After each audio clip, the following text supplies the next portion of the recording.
Welcome everyone. We're going to talk about how to use a retractable leash for building a bubble of loose leash walking with your dog. And I'm going to be using food as a reward system, as reinforcement. So I'm using the environment. I'm allowing Piper to have basically the entire bubble of the length of this 15-foot retractable lead. Now, why do I want to do this? The reason why I want to do this is to give my dog a little bit more space to explore. So what I often recommend is going out into a field, using a retractable lead or a long line. I like the retractable because it's really easy. The dog comes in and out and you don't have to be raveling up the long line. But I would do this with a solid retractable lead. This one is not actually the strength for Piper, but she's so good on the lead that it's great for demonstration purposes. So what I'm going to be doing is I'm going to be walking around and allowing Piper to explore, but as soon as she gets to the end of the bubble or the outside of the bubble, which is the end of the lead, I'm either going to stop or I'm going to turn and change the other direction, okay? And I'm going to reinforce every time she comes back to me, okay, and walks with me on the loose leash, okay? So in this case, anytime the retractable is nice and loose, yes, okay, I'm going to provide her with some reinforcement. Now, I'm going to throw in some turns. I'm going to do some straight line work. So I can do a left inside turn. Okay. Yes, good.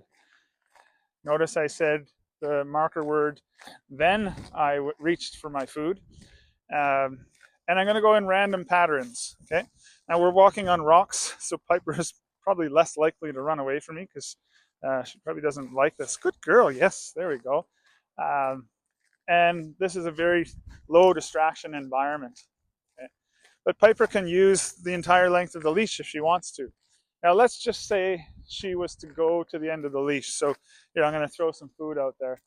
Okay, she's going to go get it, and she got to the end of the leash. Let's say that's it. I'm just going to stay here until she releases the tension on the leash. And then once she does that, there's one of two things I can do. Yes, okay, I can then just reward her for doing that, or I can just simply walk forward. Ooh, she got me. And just allow her the reinforcement of checking out her environment more. Because chances are the dog is pulling on the leash because they want to go and smell or see something, smell something ahead of them, see something around the corner, that type of thing. So right now she's looking for a piece of food. Good, she's gonna come back to me. Good girl, there we go, we reinforce that. Okay, so we reinforce her for being close to me. And if we continue that history of reinforcement that way, the dog will be more likely to hang out with you, okay? Now, I don't recommend having to rely on food all the time as your reinforcer in these situations.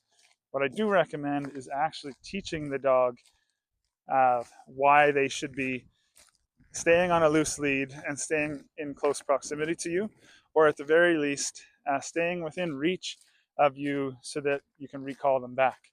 So I've done a lot of work on throwing food out. She gets to go get it.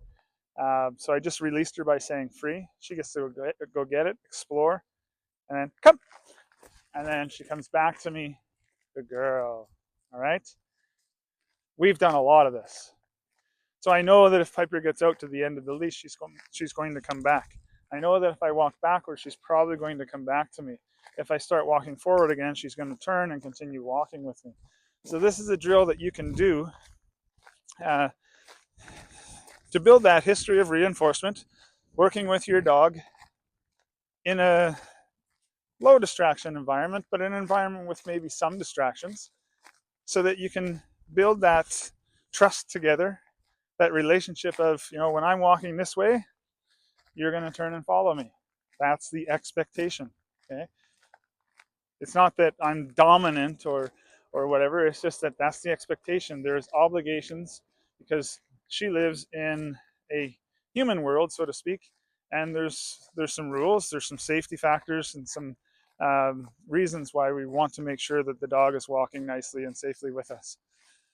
So again, figure eights, straight lines, big circles, tight circles. Okay. If your dog cannot do this in a tight circle, then you might want to use your food to do it. And I'll show you up a little bit closer. Okay, so here we go.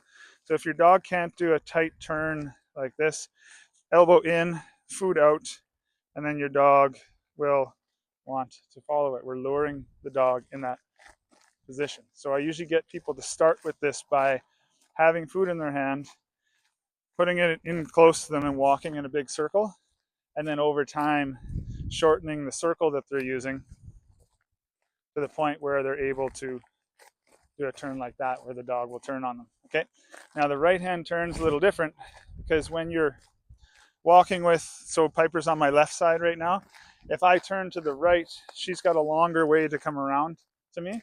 So I love this drill because every time she comes back to the position right beside me, I'll reinforce it.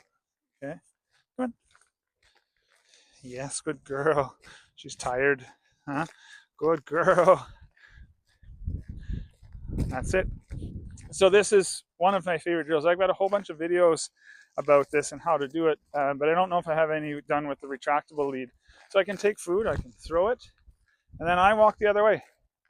She's at the end of the leash. As soon as she gets her food, I'm going to call her back. Piper, good girl. There we go. She comes back to me. She gets a reward. Then we just continue our walk. All right. So while you're doing this drill, every once in a while, you can dig into your pouch, throw a piece of food there, keep going. Okay. Once they get their food, oh, it's still there, Piper. I see it. Yeah, good. Use your nose. Okay, come. Good. When she comes back to me, yes, she gets a piece of food, and then we continue on. Okay. So I hope this gives you an idea of some of the things that you can do when you're walking with your dog rather than just walking in a straight line in the community on the sidewalk. Notice what I'm doing here. Hand in tight. I'm going to turn right, lure the dog around. Yes, and then reward. Okay, I can do that on the left side too. Lure her in. Yes, reward. So there's lots of different ways we can provide reinforcement for the dog doing a drill like this. And so I'll finish with this. I give every client this. It's the loose leash walking drill. We do this before we go for a walk for about 2 to 3 minutes. We do this halfway through our walk, again, 2 to 3 minutes. Find a space where you can do this type of stuff. And then we do it at the end. And we finish with a little bit of fun, okay? So having our dogs walk nicely beside us, yep, on a loose leash, rewarding them for being in a place where they're walking on the loose leash. We can reward with food, praise, play, or tactile reward. Okay, just keep that in mind. Use this in your toolbox for helping your dog learn the skills of walking nicely with you. Okay, they don't have to be in a focused heel. That's for competition. But just walking nicely with you on a loose leash is exactly what we want when we're walking through our community. And then, yeah, like I said, using circles, using figure eights, using straight lines. And then the last piece is random direction changes. So if I'm walking in a straight line this way, I could turn this way and hope that, or expect that Piper's going to follow me. And then if she follows me, then I'll just reconnect with her. Now maybe I'll start turning this way and then turn this way, walk away from her. She catches me again. Good girl. Then I can reinforce that connection with me. I could go backwards real quick, get her to follow. Yes, good girl. And notice that I'm rewarding on the same side. So if Piper's on my left side, this is the pouch that I'm going to use for my rewards, okay? Because what I don't want to do is bring her across my body with my rewards all the time. If I want to reward with the opposite hand, so let's say I'm walking, she's on my left side, and I want to reward with my right hand, what I can do is go backwards, okay? Pull her in, put her on the other side, and now I can start working with her on the right side. So now Piper's going to be here on my right side, and I can teach her that she can walk on both sides with me. The reason why I think it's important for the dog to understand how to walk on both sides is because, let's say I'm coming down the sidewalk and my dog is on this side and so is yours. I'm going to actually teach her or ask her to move to the other side. Piper, switch. She'll come to the other side. Okay. Now we have a boundary. It'll be dog, human, human, dog. Okay. Then we have a separation between dogs rather than having human, dog, dog, human. Okay. That could be a potential for a problem. So we just create separation and boundary as we do that. Once we pass by the other dog owners or the other dog and their owner, Piper, switch, and we would just switch back to the side that we're walking on. All right. So that's another drill, another skill for a future video on how to teach the switch over time. But this loose leash walking stuff, do it on every walk. Okay. Practice it. Even if your dog is really good at walking on a loose leash, still practice this. Okay? This is a great drill for having your dog maintain that connection with you while you're out for a walk. All right. If you have any questions, again, just throw them in the comment section. Send me a private message, whatever you need to do. Until next time, happy training, and we'll see you on the next video. Bye for now.